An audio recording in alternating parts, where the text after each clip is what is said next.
নমস্কার বন্ধুরা, আপনারা সবাই কেমন আছেন? আশা করি খুব ভালো আছেন। তো আমিও কিন্তু খুব ভালো আছি। তো দেখুন, আজ বানাবো রাজমা। তো রাজমা বানানোর জন্য আমি প্রথমেই 200 গ্রাম মতন রাজমা 5 ঘন্টা মতন ভিজিয়ে রেখেছিলাম। তারপরে আমি এটাকে সেদ্ধ করার জন্য প্রেসার কুকারে রাজমা দিয়ে দিলাম এবং তার সাথে দিলাম পরিমাণ মতন লবণ, এলাচ, দারচিনি আর লবঙ্গ, আর তার সাথে জল। তো দিয়ে আমি এটাকে সেদ্ধ করতে বসিয়ে দিলাম। তো আমার কিন্তু রাজমা সেদ্ধ করতে ওই ধরুন 8টা মতন সিটি পড়েছিল। তো আপনারা দেখে নেবেন যে আপনাদের কতক্ষণে রাজমাটা সেদ্ধ হয়। তো রাজমাটা কিন্তু আমার সেদ্ধ হয়ে গেছে। এটাকে আমি এবার একটা পাত্রে নামিয়ে নিলাম। আর তার সাথে কি করলাম, সাইডে আমি একটা ছোট কড়াইতে একটু ঘি গরম করে নিলাম। আর তার সাথে দিয়ে দিলাম সামান্য কাশ্মীরি লঙ্কার গুঁড়ো আর কস্তুরি মেথি। এবার এটাকে আমি কি করব, এই যে সেদ্ধ করা রাজমা এটার মধ্যে দিয়ে দেব, দিয়ে ভালো করে মিক্সড করে নেব, কারণ এটাতে কি হবে, রাজমার ফ্লেভারটা খুব ভালো আসবে।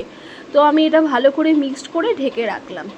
এবার আমি ওই ধরুন 8-10 কোয়া মতন রসুন আর সামান্য 10 ইঞ্চি মতন আদা নিয়ে নিয়েছি।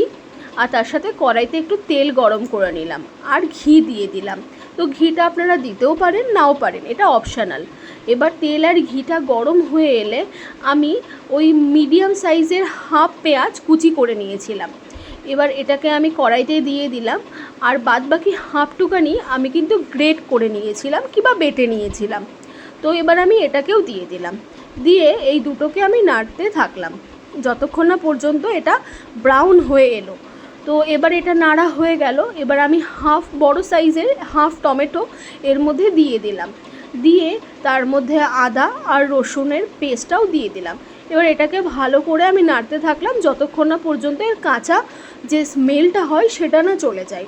আর আমি তার সাইডে কি করলাম, একটা পাত্রে জিরে, ধনে, হলুদ আর লঙ্কার গুঁড়োকে ভালো করে একটা গরম জল দিয়ে মিশিয়ে নিলাম। আর এটাকে আমি ওই পেঁয়াজ আর টমেটো পেস্টের মধ্যে দিয়ে দিলাম, দিয়ে বেশ ভালো করে নাড়তে থাকলাম যতক্ষণ না পর্যন্ত এর থেকে তেল না বেরিয়ে আসে।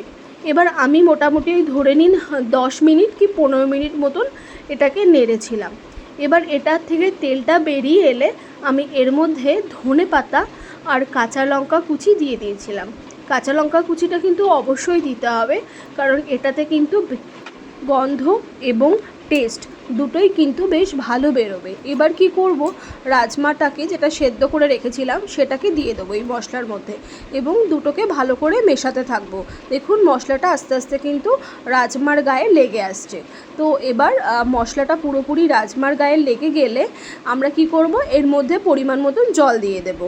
এবার আপনারা কিন্তু জলটা আপনাদের টেস্ট অনুযায়ী দেবেন, মানে যতটা আপনি গ্রেভি খেতে চান। তো আমি কিন্তু আমার পরিমাণ মতন জলটাই দিয়ে দিয়েছি। এবার রাজমাটাকে ভালো করে ফুটিয়ে নেব। দেখুন রাজমাটাও কিন্তু ভালোভাবে ফুটছে। আর মাঝে মাঝে কী করব, ভালো করে নেড়ে দেব যাতে কিনা তলায় না লেগে যায়। তো ব্যাস এবার এইভাবে নাড়তে থাকলেই 10-15 মিনিট নেড়ে নিন, তাহলেই দেখবেন রাজমার রেডি। তো রেসিপিটা ভালো লাগলে চ্যানেলটিকে সাবস্ক্রাইব করবেন, লাইক করবেন, শেয়ার করবেন। Thank you.